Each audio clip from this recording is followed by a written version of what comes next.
பல திருமண யோகம். என்னைய பற்றி இன்னும் நல்ல வீடியோ போட்டுக்கிட்டு நீங்கள் இப்போ ஒரு குண்டை தூக்கி போகிறீங்களா? அப்படி இல்லை. பல திருமணம்னா மனைவி இருக்கும் பொழுதே மற்ற துணைவியெல்லாம் வச்சுக்கிட்டு இருப்பாங்கள்ல, அது இருக்குது இயற்கை. நான் தப்பாவாக சொல்கிறேன், நாட்டு நடப்பை சொல்கிறேன். நாட்டு நடப்பை உண்மையை சொன்னால் குற்றவாளிங்குவாங்க, அது வேறு. இப்போ மனைவி அழகான மனைவி இருக்கும், மனைவிட்ட அந்த அழகான மனைவி இருக்கும்போது இங்கிட்ட ஒரு துணைவியை ரெடி பண்ணிக்குவார். துணைவி மட்டும் இருந்தால் பரவாயில்ல, மனைவிக்கு தெரியாமையே இன்னொரு மனைவியை ரெடி பண்ணுவார். அப்போ இந்த மாதிரி ஜாதகத்தில் அமைப்பு இருக்கா? நான் என்னென்னா அதுக்கு நிறைய விதிவிலக்கு இருக்குது, நிறைய அமைப்பு இருக்குது. அதில் ஒன்று ஒரு பாயிண்டை தான் எடுத்து நான் உங்கள்கிட்ட சொல்கிறேன்.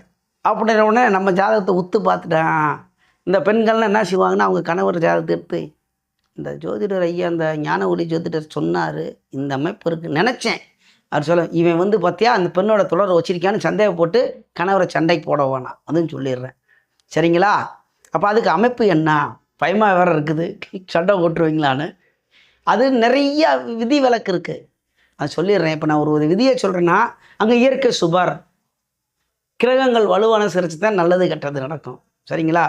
அப்போ பல திருமணம், பல பெண்கள் தொடர்பு, இப்படிலாம் நிறையா இருக்கும். பல புருஷன் யோகம், இப்படிலாம் நிறையா இந்த பாட புஸ்தகத்தில் எழுதியிருக்காங்க. அங்கே அதை பார்த்து அந்த விதியை அப்படியே நம்ம ஜோதிடத்தை சொன்னோம்னா அடி விழுகும். அங்கே என்ன இருக்குது? அப்போ அந்த கிரகத்தோடைய வலுவு என்ன, அந்த கிரகத்தன்மை என்ன, திக்பலம் திருப்பலம், ஆட்சி உச்சம், சிவப்பார்வை, சுவருடைய பார்வை, சுவருடைய சேர்க்கை, நெய்ச்சிருக்க பலம், நிறையா இருக்குது. அதை பார்த்து தான் பலன் சொல்லணும். சரி, அதெல்லாம் இருக்கட்டும், இப்போ எனக்கு சொல்லு அப்படிங்கிறீங்களா? சொல்கிறேன். பயமாக வேறு இருக்குது. இந்த மனக்காரகன்னு சொல்லுவாங்கள்ல, 5ஆம் பாவகம் காரகம் இருக்கட்டும், மனதுக்கு பாவகம், இந்த காதலுக்கு பாவகம் எதுன்னு கேட்டால் 5ஆம் பாவகம். ஒரு 5ஆம் பாவத்தோட தொடர்பு ஒரு குழந்தையோட ஜாதகத்தை, குழந்தைன்னு இல்லை, ஒரு 15 வயசுக்கு மேலே அவங்க ஜாதகத்தை ஆய்வு பண்ணி தசாபூர்த்தி நடந்துச்சுன்னா அவங்க காதல் பண்ணிகிட்டு இருப்பாங்க. ஆனால் பண்ணணும் 15-16 வயசுக்கு மேலே அந்த வயதையும் பார்க்கணும். அதே மாதிரி இந்த மாதிரி யோகம் இருக்கும்போது வயதை பார்க்கணும். இப்போ ஒரு 70 வயசு கிழவன்ட்ட போய் இந்த மாதிரி சேர்த்துக்கிட்டு கையெல்லாம் சொல்லக்கூடாது.